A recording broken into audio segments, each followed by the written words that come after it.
بسم اللہ الرحمن الرحیم۔ کیا آپ جانتے ہیں کہ ابلیس کون تھا، کیا تھا اور کیا ہو گیا؟ ابلیس، جس کو شیطان کہا جاتا ہے، یہ فرشتہ نہیں بلکہ جن تھا جو آگ سے پیدا ہوا تھا، لیکن یہ فرشتوں کے ساتھ ملا جلا رہتا تھا اور دربار خداوندی میں بہت مقرب اور بڑے بڑے بلند درجات و مراتب سے سرفراز تھا۔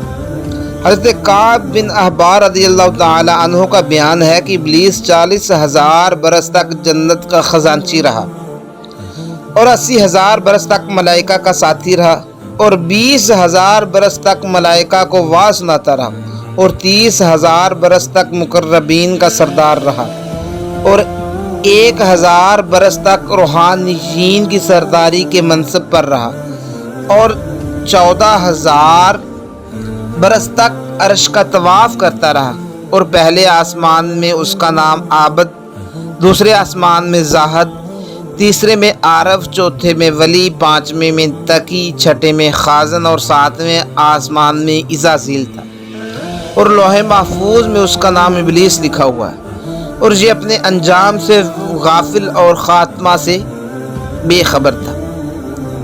قرآن مجید میں ہے کہ اللہ نے فرمایا، اے ابلیس، کس چیز نے تجھے روکا کہ تو نے سجدہ آدم علیہ السلام کو نہیں کیا جبکہ میں نے تجھے حکم دیا تھا؟ وہ بولا کہ میں آدم سے بہتر ہوں کیونکہ تو نے مجھے آگ سے پیدا کیا اور اس کو مٹی سے بنایا۔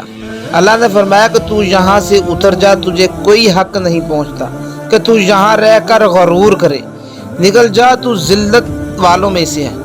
ابلیس بولا کہ یا اللہ، تو مجھے قیامت کے دن تک مہلت دے دے۔